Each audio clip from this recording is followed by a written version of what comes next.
In today's video, we'll confront the deadly truth of what happens when lions and other big cats turn their full power on humans.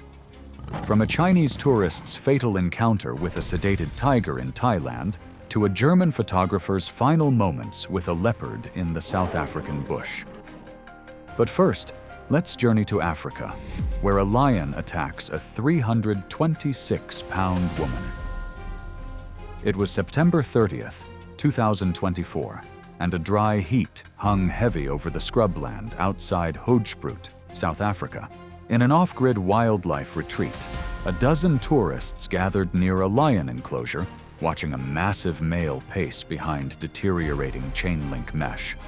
Allison Thomas stood among them, her phone raised toward the predator just yards away. At 38 years old and weighing 326 pounds, Allison, the insurance worker from Denver, had traveled halfway around the world for what she believed would be a transformative experience. Her cargo shorts stretched tight across her frame, and sweat already darkened her t-shirt despite the early hour. This solo trip represented a personal reset, a bucket list adventure booked during a quiet season at her regional firm. Allison had discovered the retreat through obscure travel forums, drawn by promises of intimate big cat experiences at a fraction of typical safari costs. The facility advertised uncaged encounters with lions, marketing directly to tourists seeking authentic wildlife connections. The retreat itself occupied sun-cracked land surrounded by thorny scrub vegetation. Its lion enclosure consisted of sagging chain-link fencing supported by corroded steel posts. A secondary buffer gate designed to maintain visitor distance hung permanently open, its hinges broken and frame twisted. The massive lion within moved in repetitive circles in his 420-pound frame.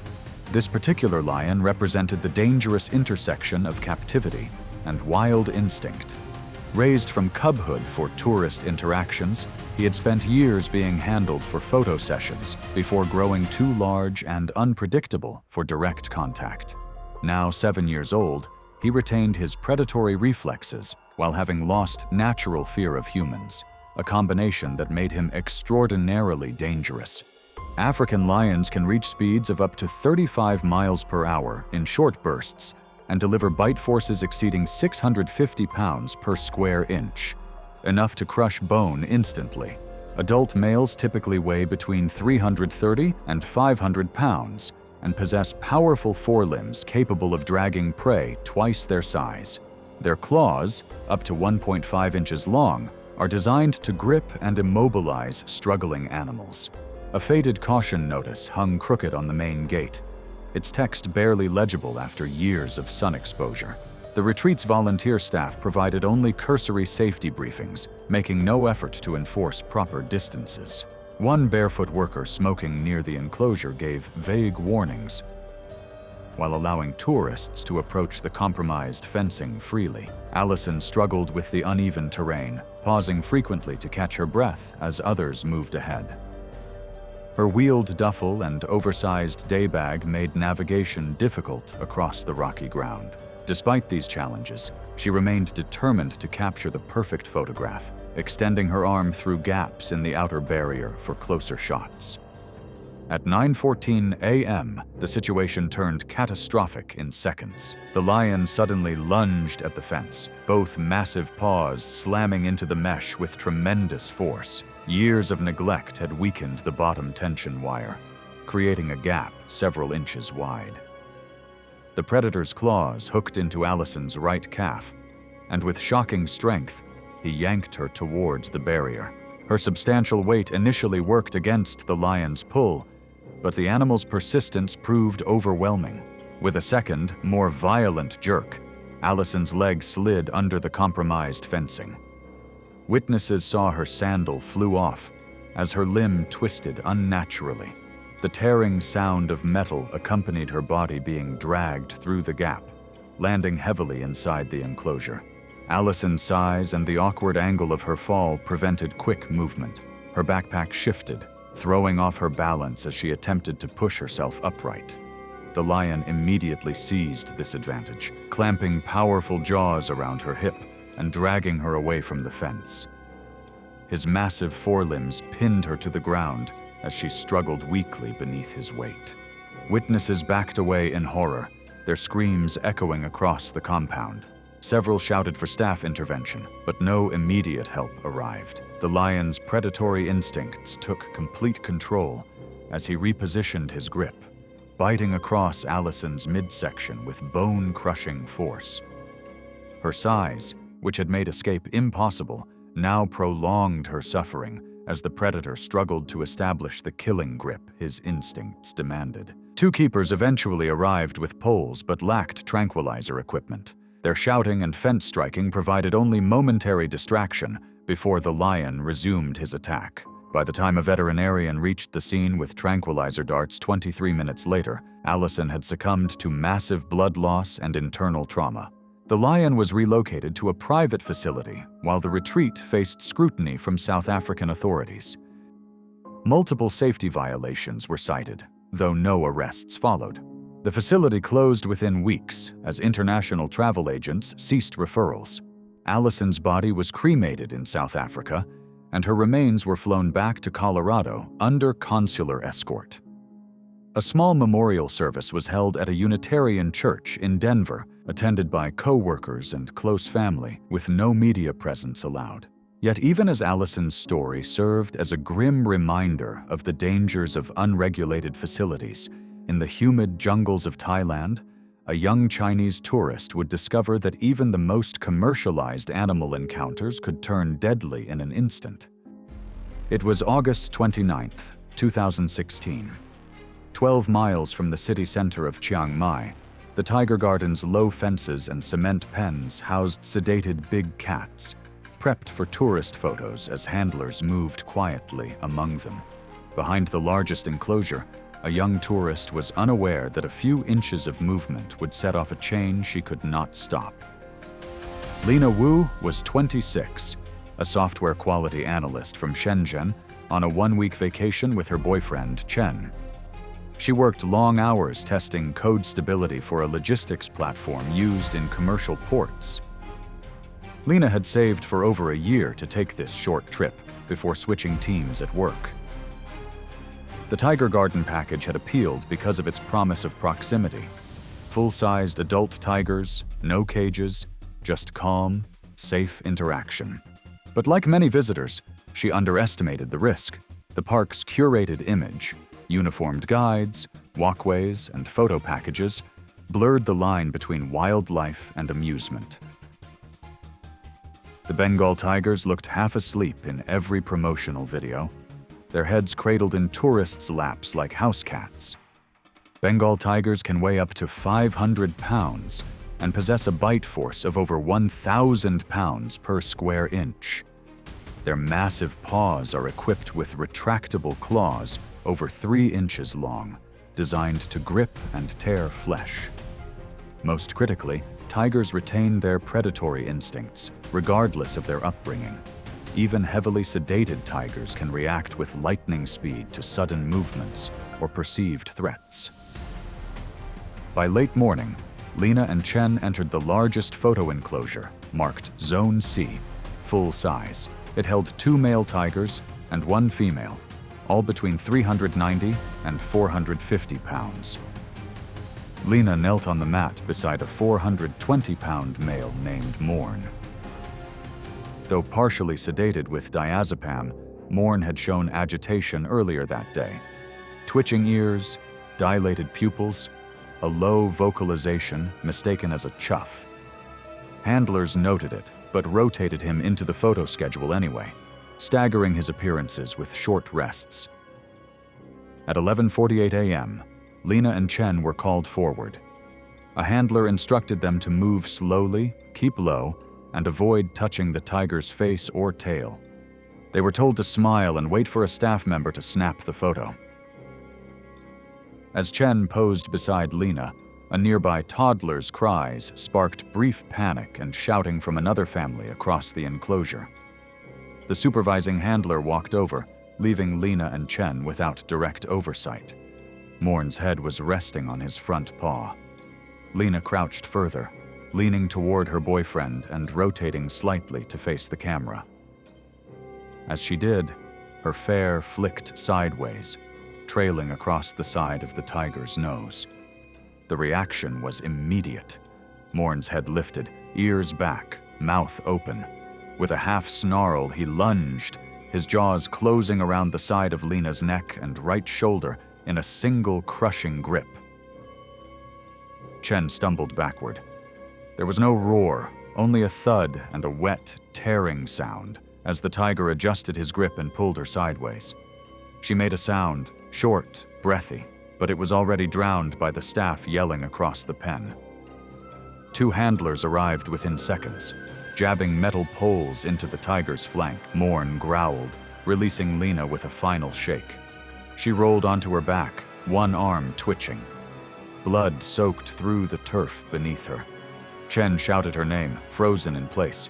A staff member pulled him away, while others surrounded the tiger, forcing it back toward a shaded corner. Lena was still breathing when staff reached her, but her pulse faded before the truck left the compound for the city hospital. Local authorities arrived within the hour after other tourists reported the incident.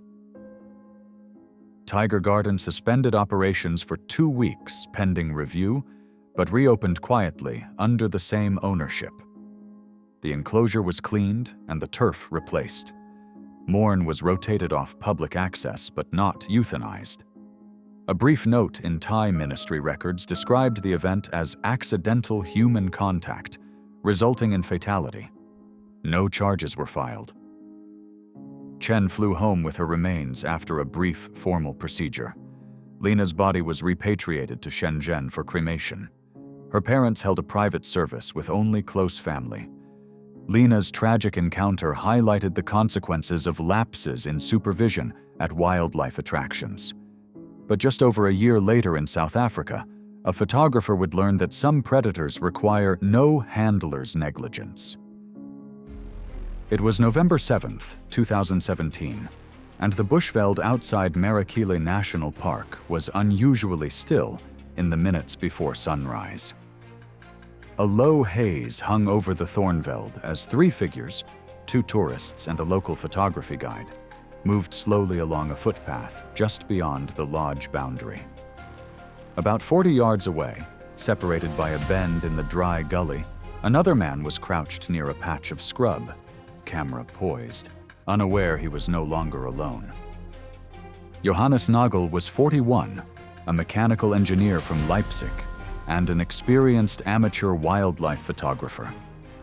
Known in several niche online forums for his sharp, low-light captures of lynx and foxes across Europe, he had recently begun traveling to southern Africa, aiming to photograph elusive carnivores in their natural habitats.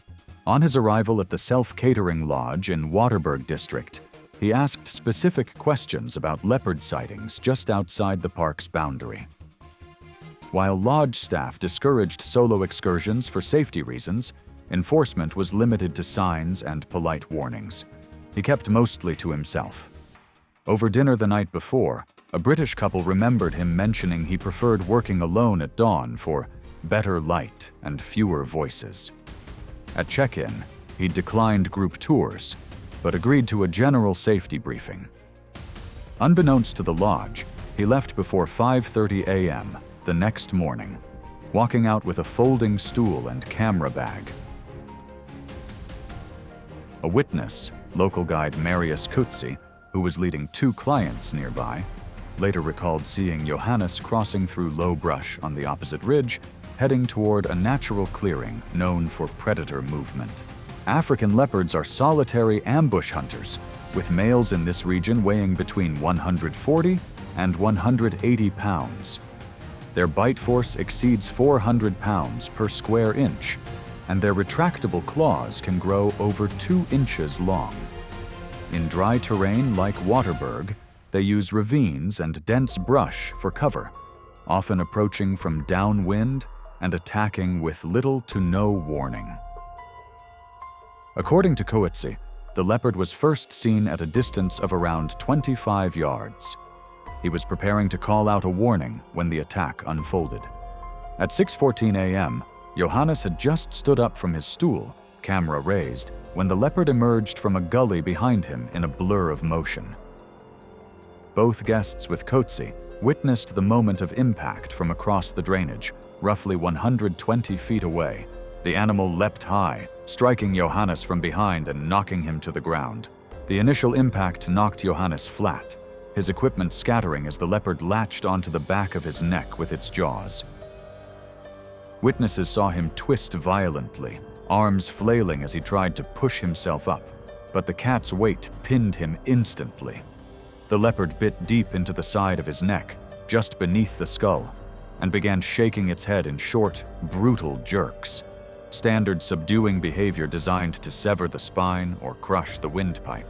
For a few seconds, he continued to move, legs kicking weakly as he was dragged backwards through the brush, the leopard pausing only to adjust its grip on his upper torso.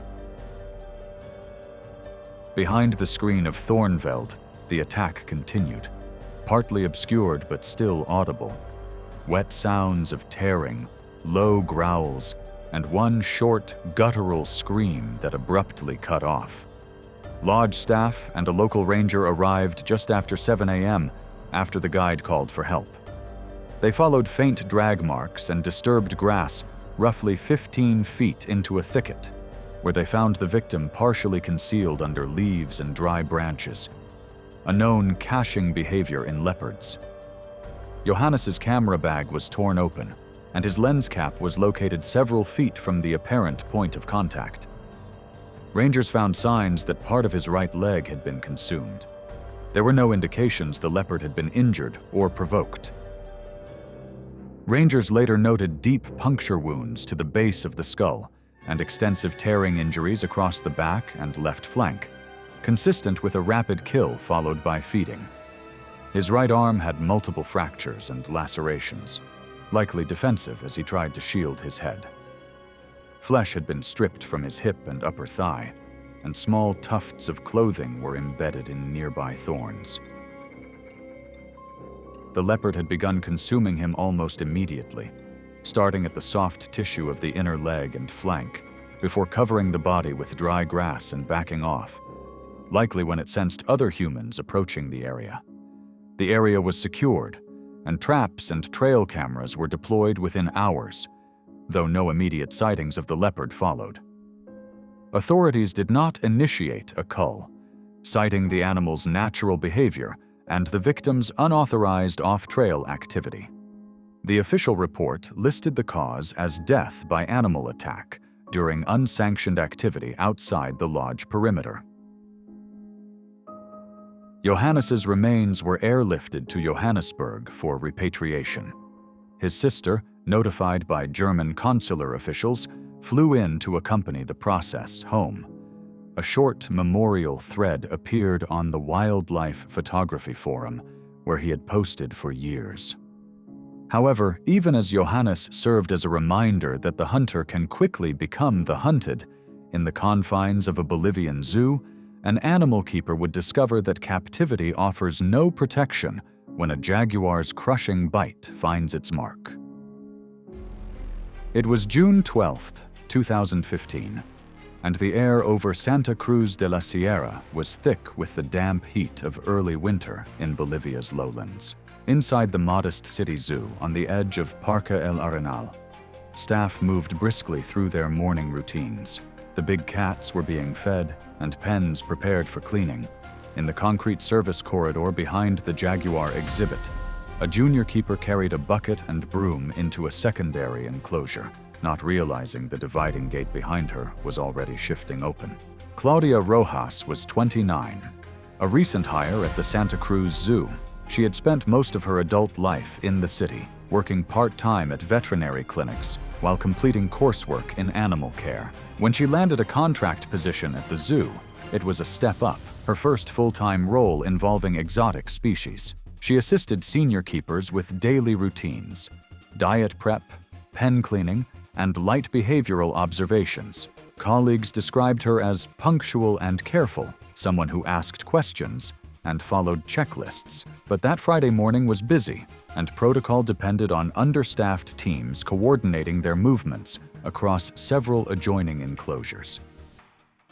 The zoo operated with limited resources and aging infrastructure. On paper, safety procedures were standard. All keepers had to confirm interlock gates were secured before entering pens, especially those housing high-risk predators.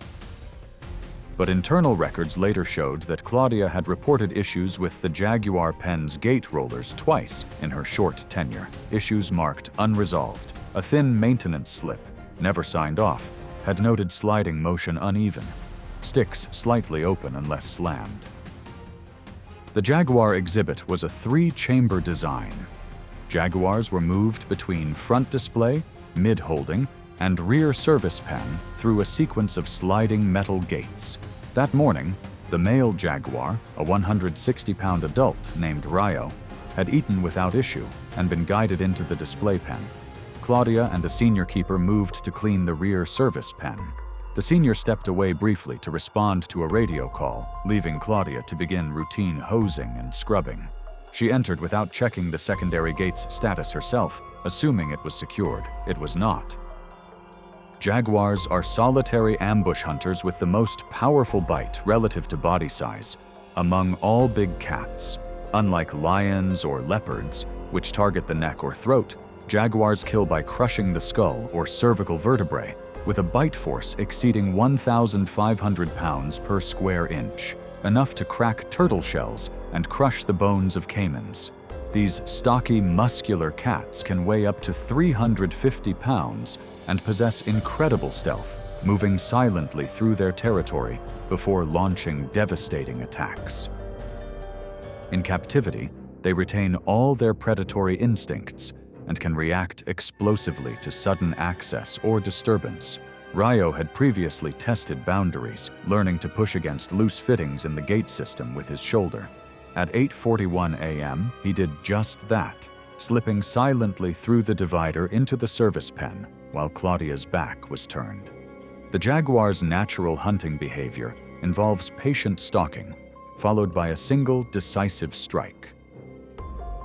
A technique that had served his species for millions of years and remained intact despite years in captivity. The attack was almost immediate.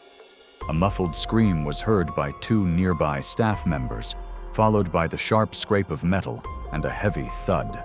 When they reached the enclosure seconds later, they found Claudia crumpled on the concrete, face down, and pinned beneath Rayo's massive forelimbs. Her head and upper shoulders were locked in the jaguar's jaws, his teeth sunk deep into the base of her neck. One arm twitched violently, then went still. Blood spread rapidly beneath her, pooling around her face and soaking into her uniform.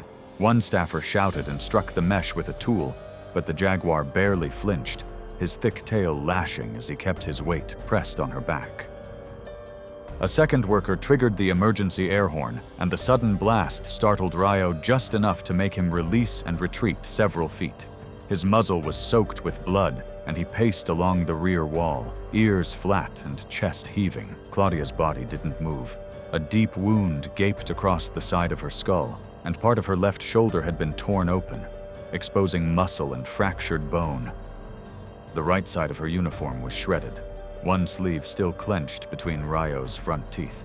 Staff kept their distance, watching in horror as the jaguar circled back once, sniffed her motionless form, then finally retreated into the inner den, leaving behind only silence and blood. Claudia was unresponsive. The bite had penetrated the occipital bone, crushing through the base of the skull, a single decisive kill pattern consistent with jaguar behavior in the wild. The jaguar's massive jaw muscles had compressed with enough force to fracture her cervical vertebrae and cause immediate brain trauma. EMS was called at 8:44 a.m. and arrived within minutes, but she was pronounced dead at the scene. Her injuries were catastrophic and irreversible. The zoo suspended operations for the day and issued a short statement calling the event a tragic operational error, but internal records and later investigation revealed long-standing maintenance issues in the jaguar enclosure. Staff had made at least 4 maintenance reports in the preceding year related to gate misalignment and sluggish rollers. None had led to structural replacement. The day of the incident, only 3 staff were assigned to morning big cat checks, down from the recommended 5. No one had visually confirmed the full closure of the service gate before Claudia entered. Authorities did not press criminal charges, citing insufficient evidence of gross negligence. However, the zoo's director resigned within 3 months. Claudia's family received a private legal settlement, terms undisclosed. She was buried in the Santa Cruz Municipal Cemetery in a small service attended by family, colleagues, and several classmates from her veterinary training. Rayo was not euthanized. After consultation with wildlife specialists, the zoo transferred him to a secured off-exhibit enclosure. He showed no behavioral changes following the event and resumed normal feeding and activity within days. No disciplinary action was taken against the senior keeper who briefly left the area. Zoo policy did not explicitly prohibit temporary absence from a cleaning zone if presumed secure. Claudia's death exposed the consequences of faulty safety systems in captive environments. Meanwhile, high in the remote mountains of Ladakh, a student would learn that even the most elusive leopards become lethal when cornered near their young. It was April 4th, 2014, and thin clouds moved slowly across the jagged sky above Ladakh, casting pale shadows over stone and ice. At 13,000 feet, the wind bit hard and dry. In the remote reaches of Hemis National Park's buffer zone, 3 figures moved along a narrow ridge trail above a steep ravine. One of them stepped ahead, following fresh paw prints in patchy snow. The other 2 hesitated for a moment before hearing a sound. Short, sharp, not repeated. By the time they rounded the bend, blood was already spreading into the dust. Tanmay Pathak was 23, a master's student in wildlife ecology at the Indian Institute of Science. Born in Pune to a family of teachers, he had shown early promise in field biology and conservation. His thesis project focused on predator movement patterns in high-altitude ecosystems, specifically uncollared snow leopards whose ranges bordered known denning zones. He'd arrived in Ladakh 3 weeks earlier under a research permit granted through a university partnership with local conservation authorities. Snow leopards are elusive mountain carnivores perfectly adapted for solitary ambush hunting. These cats can leap up to 50 feet in a single bound, using powerful hind limbs to cover vertical distance with shocking speed. Their canines can pierce through thick muscle and bone, while their claws are designed to grip prey on steep terrain. Unlike other big cats, snow leopards attack from elevation, launching themselves from rocky ledges with devastating accuracy. Females with cubs become particularly dangerous when defending den sites, abandoning their natural caution around humans. He had been based in a temporary stone shelter above the Marca Valley, accessible only by foot or mule. With support from 2 veteran trackers from the nearby village of Rumbak, he had mapped trail segments, placed camera traps, and analyzed scat samples along known transit corridors. That morning, they had followed a set of fresh prints leading northeast toward a boulder-choked gulch. The pattern suggested a single female moving steadily, too small for a male, with no dragging signs from a kill. The upper trail ran along a ridgeline that dropped sharply into a narrow ravine. Sparse juniper shrubs clung to rocky outcrops, and scree piles threatened footing with every step. At 7:50 a.m., Tanmay had stepped ahead, rounding a turn that curved behind a boulder and out of sight for several seconds. He was following tracks that had angled upward just above the main path. One tracker later recalled that Tanmay had muttered something about backtracking behavior, then went quiet. The scream came seconds later, sharp, high-pitched, and abruptly cut off, followed by the scuffle of claws on stone. As the trackers sprinted around the bend, they froze at the sight. The snow leopard was straddling Tanmay's chest, its powerful forelimbs pinning him flat as it sank its jaws deep into his upper thigh. Blood gushed from the wound in rhythmic pulses, soaking his trousers and pooling on the trail. One tracker shouted and threw a rock that struck the cat's shoulder, causing it to freeze and snarl, fangs bared.